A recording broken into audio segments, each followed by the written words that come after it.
नमस्कार सर्वांना. श्री स्वामी समर्थ. वसुबारस म्हणजेच गोवत्स द्वादशीनंतर दिवाळीच्या दिवसांमधला एक महत्त्वाचा दिवस मानला जातो, तो म्हणजे धनत्रयोदशी. याला धनतेरस असेही म्हटले जाते. अश्विन महिन्याच्या 13व्या दिवशी येणारा हा दिवस देवांचे वैद्य धन्वंतरी यांचा जन्मदिवस म्हणून देखील साजरा करण्याची प्रथा आहे. या दिवशी व्यापारी लोक आपल्या हिशोबाच्या नवीन वह्यांची पूजा करून त्यांचा वापर करण्यास सुरुवात करतात. या दिवशी धनाची आणि लक्ष्मी मातेचीही पूजा केली जाते. घरामध्ये जे काही दागदागिने आहेत, धनधान्य आहेत, त्यांची या दिवशी पूजा केली जाते. या दिवशी नवीन कपडे, वाहन, घर, अलंकारांची खरेदी करणे हे शुभ समजले जाते.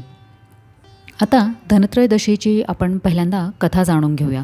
धनत्रयोदशी दिवस साजरा करण्यामागे काही कथा सांगितल्या जातात. ज्यावेळी इंद्रदेवाने असुरांसमवेत समुद्रमंथन केले त्यावेळी त्यातून देवी लक्ष्मी प्रकट झाली. त्यानंतर सागरामधून अमृतकुंभ घेऊन धन्वंतरी प्रगटले. म्हणून या धनत्रयोदशीला धन्वंतरीची पूजा करण्याची पद्धत आहे. या दिवसाला धन्वंतरी जयंती असेही म्हटले जाते. भगवान धन्वंतरी हे भगवान विष्णूंचा अवतार समजले जातात. सर्व वेदांमध्ये ते निष्णात होते. मंत्रतंत्राचे ते उत्तम जाणकार होते. त्यांच्या अलौकिक सामर्थ्यामुळे अमृत रूपाने अनेक औषधींचे सार देवांना प्राप्त झाले होते. म्हणूनच धन्वंतरींना देवांचे वैद्यराज म्हटले जाते. या दिवशी संध्याकाळच्या वेळेला म्हणजे प्रदोष काळामध्ये आपल्याला धनत्रयोदशीची पूजा करायची आहे. या दिवशी भगवान धन्वंतरीचे पूजन केल्यामुळे उत्तम आरोग्य आणि दीर्घायुष्य लाभते अशी मान्यता आहे. पंचांगानुसार अश्विन कृष्ण त्रयोदशी तिथी ही 10 नोव्हेंबर दुपारी 12:35 वाजता सुरू होईल आणि ही तिथी दुसऱ्या दिवशी 11 नोव्हेंबरला दुपारी 1:57पर्यंत राहील. धनत्रयोदशीचा सण हा प्रदोष काळामध्ये साजरा करण्याची परंपरा असल्यामुळे तो शुक्रवारी 10 नोव्हेंबरलाच साजरा करण्यात येणार आहे. आता धनतेरसला लक्ष्मीपूजनाचा शुभमुहूर्त काय आहे आपण ते जाणून घेऊ. तर धनत्रयोदशीच्या संध्याकाळच्या वेळेमध्ये म्हणजे प्रदोष काळामध्ये माता लक्ष्मी, गणपती बाप्पा आणि कुबेर भगवान यांचीही पूजा केली जाते. सोबत धन्वंतरी देवतेचेही पूजन केले जाते. तर या पूजेचा शुभमुहूर्त हा 5:47 पासून सुरू होईल आणि 7:47 पर्यंत चालेल. यानुसार धनत्रयोदशीच्या शुभमुहूर्ताचा एकूण कालावधी हा 1 तास 56 मिनिटे असेल. यावेळी यमदीपदानही केले जाते. तर आपल्याला यमदीपदान करताना सर्वप्रथम तर कणकेचा एक दिवा बनवून घ्यायचा आहे आणि ती कणिक मळत असताना तुम्ही त्यामध्ये थोडीशी हळद टाकली तरीही चालेल, पण मीठ मात्र टाकू नका. त्यानंतर आपल्याला दिव्याच्या आकारामध्ये ते कणिक मळून घ्यायचे आहे आणि बाजूला त्याच्या आपल्याला 2 मुंडलेही ठेवायचे आहेत. हा दिवा तुम्ही तिळाच्या तेलाचा किंवा मोहरीच्या तेलाचा लावू शकता. घरामध्येच आपण या दिव्याची सर्वप्रथम पूजा करून घेणार आहोत. दिव्याला आपल्याला केळीच्या पानावर किंवा अक्षतांच्या आसनावर किंवा फुलांच्या पाकळ्यांवर तुम्ही दिव्याला आसन द्यावे. त्यानंतर आपल्याला दिव्याची पूजा करायची आहे आणि दिव्याची पूजा करत असतानाही दिव्याचे तोंड हे दक्षिण दिशेकडे असावे. दक्षिण दिशा ही यमाची दिशा मानली जाते, त्यामुळे दिव्याचे तोंड हे दक्षिणेकडे ठेवायला विसरू नका. पूजा केल्यानंतर मग आपल्याला तो आपल्या घराच्या बाहेर दक्षिण दिशेला तोंड करून ठेवायचा आहे. तर मग तुमच्याकडे जसं तुमचं घर आहे, फ्लॅट आहे किंवा मोकळा जर भाग असेल तुमच्या घराच्या बाहेर, तर तुम्ही तिथे तो दिवा दक्षिण दिशेकडे तोंड करून ठेवायचा आहे. आणि आपण यमदेवतेला प्रार्थना करायची आहे, आपल्या घरामध्ये कोणालाही अकाली मृत्यू येऊ नये आणि सर्वांवर यमदेवतेची कृपा राहावी आणि आपल्या सर्वांकडून यमदेवतेला आपल्याला नमस्कारही करायचा आहे. अशा पद्धतीने आपल्याला तो दिवा तिथे ठेवायचा आहे. त्यानंतर तो दिवा तुम्ही दुसऱ्या दिवशी सकाळी निर्माल्यामध्ये विसर्जित करू शकता.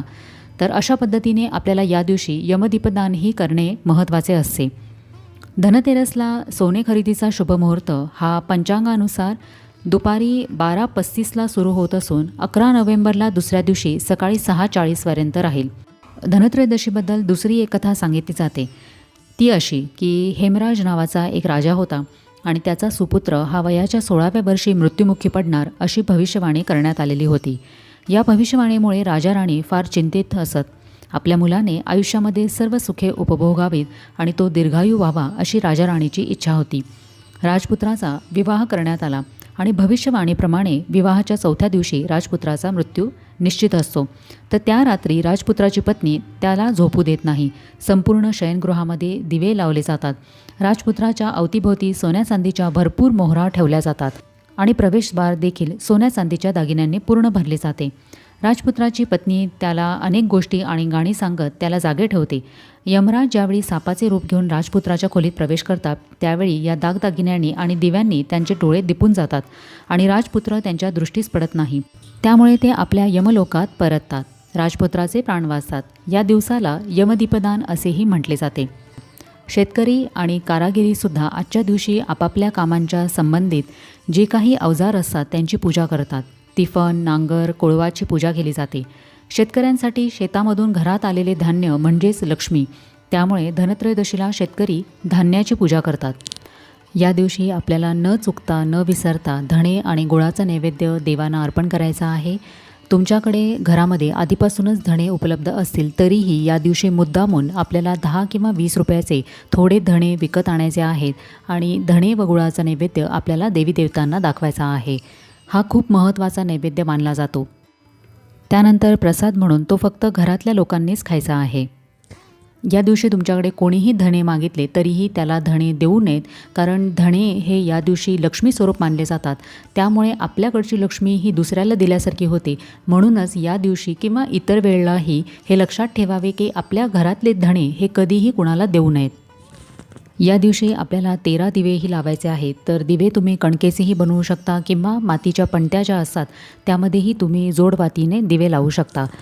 हे दिवे तुम्ही वेगवेगळ्या ठिकाणी ठेवू शकता. जसं की एक दिवा तुळशीसमोर, एक दिवा आपल्या मुख्य दरवाजाच्या बाहेर, एक दिवा आपण जिथे धनत्रयोदशीची पूजा मांडलेली आहे तिथे ठेवू शकता. एक दिवा माता लक्ष्मी, कुलदेवी आणि गणपती बाप्पा यांच्या नावाने एक एक दिवा ठेवू शकता. त्याच पद्धतीने घरामध्ये जिथे कुठे पाण्याचा हंडा असेल किंवा तुमची मोटर असेल किंवा जिथे तुम्ही पाण्याचा माठ ठेवलेला आहे तिथे तुम्ही एक दिवा प्रज्वलित करू शकता. तर या सर्व दिव्यांची काळजी म्हणजे वेगवेगळ्या ठिकाणी ठेवलेल्या या दिव्यांची काळजी घेणं जर तुम्हाला शक्य नसेल, घरामध्ये म्हातारे लोक असतील किंवा लहान मुलं असतील आणि सगळीकडे लक्ष देणं तुम्हाला शक्य नसेल, तर अशा वेळेला तुम्ही ही 13ही दिवे एकत्रितपणे देवघरासमोर किंवा धनत्रयोदशीची जिथे तुम्ही पूजा मांडलेली आहे हे दीपदान करू शकता. तर अशा पद्धतीने आपल्याला धनत्रयोदशीचा सण साजरा करायचा आहे. या दिवशी आपल्या घरातील धन, धान्याची आणि धन्वंतरी देवतेची पूजा करण्यास विसरू नका. या दिवशी आपल्या घरामध्ये जे काही धनधान्य उपलब्ध आहे त्यामध्ये थोडा का होईना पण भर करण्याचा प्रयत्न नक्की करावा. याने आपली प्रगती होण्यास मदत होते. प्रत्येक सण उत्सवाचे स्वतःचे असे विशेष महत्त्व असते. त्यामुळे काही ठराविक गोष्टी त्या दिवशी करण्याला महत्त्व आहे. तर अशा पद्धतीने आनंदाने आणि उत्साहाने दिव्यांच्या रोषणाईमध्ये आपल्याला दिवाळीचा सण, धनत्रयोदशीचा सण साजरा करायचा आहे. तर कसा वाटला आजचा व्हिडिओ हे मला कमेंट करून नक्की सांगा. व्हिडिओ माहितीपूर्ण वाटल्यास इतर लोकांबरोबरही शेअर करा.